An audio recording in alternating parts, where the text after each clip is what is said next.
Hi guys, I have math boxes 221 in front of me. I asked you to try these on your own to see how you did, and then I, of course, always go through these with you and try to answer any questions that you may have. So in number one, it asks us to estimate. Malachi sold 19 boxes of candy for $2.50 a box.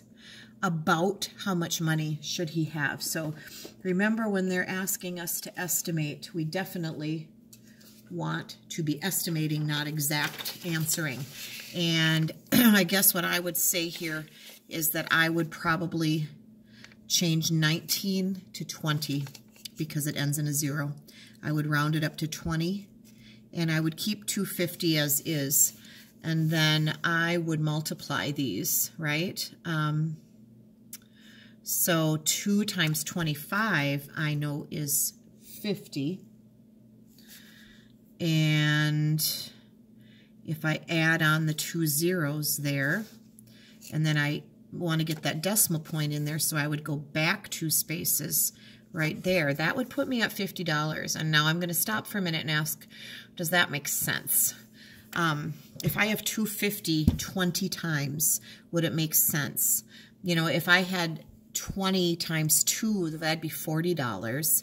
That would be easy to do in my head. So if I had 250, it would make sense that it would be about $50. So I would say $50 is a great estimate, and I would use the number model 20 times 250, thinking about 2 times 25 first, and then adding those 2 zeros on just like I just did for you there. That is how I would have done that one.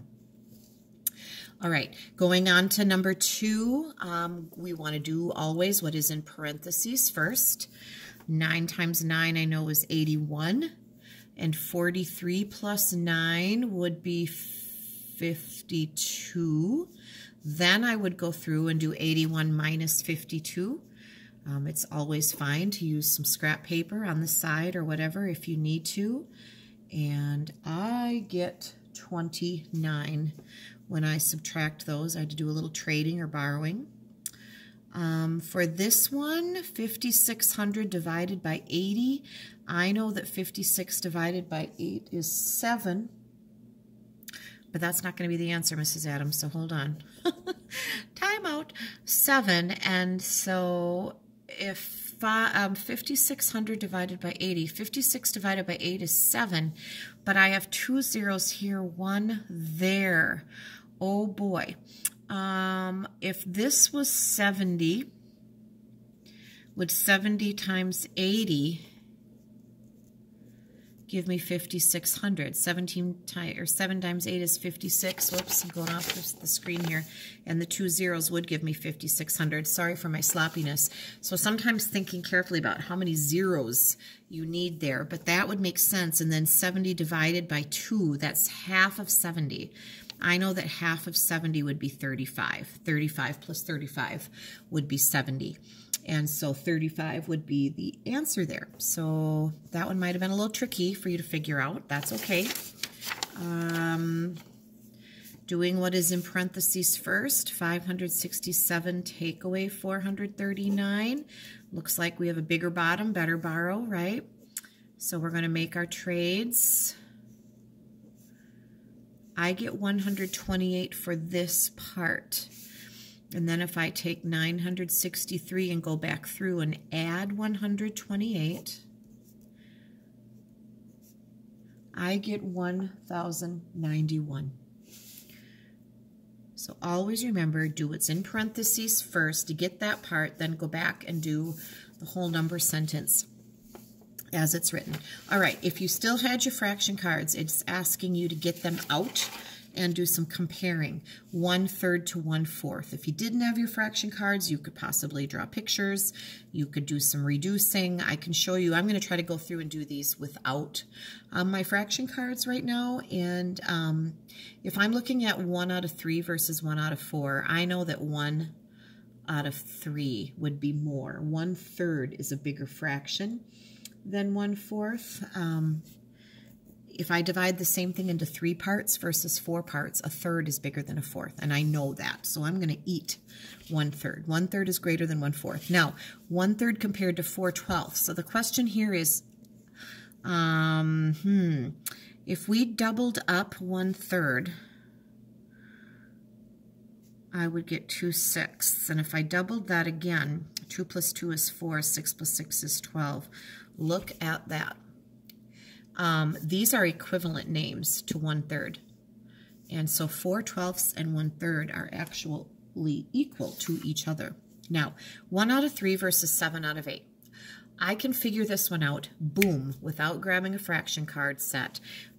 I know that 1/3 is less than half. If I have 1 out of 3, I have less than half. But if I have 7 out of 8 parts, I have almost the whole thing.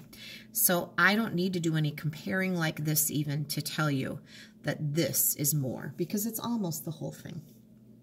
Now, 1/3 compared to 4/6. I'm going to think along the same lines. I could get my fraction cards out, that's fine, but 1/3 is less than half. 4 out of 6 is more than half, isn't it? And so 4/6 is the bigger fraction. Now this is just another way to think about them. We spent a lot of time in our fraction unit figuring out whether something was less than half or equal to half or more than half. And using what we learned can help us do fractions like this. And compare them. And just by glancing, I know that this is more, because 4 out of 6 cookies is more than half. 3 out of 6 would have been exactly half. So I hope you're able to follow my thinking there. If you got out your fraction cards, that's fine. I just wanted to show you what you could do if you didn't have those. All right, we're going to share $63 and 9 people. I am not going to draw a picture today, and I'll tell you why. I know that 9 times 7 is 63. So if I have $63 and I divide it by 9, that is exactly 7. I don't need to draw pictures and figure out extra cents. It works out beautifully. Everybody gets $7. And so that's a nice one, especially if you know your facts, right? And these are the ones where you're going to shine if you know your multiplication and division facts, for sure. All right, number 5, you and a friend are playing a game with a 6-sided die. So just a regular die, pair of dice, a die is 1. You win if an odd number is rolled. Your friend wins if an even number is rolled. Do you think this game is fair? Yes or no?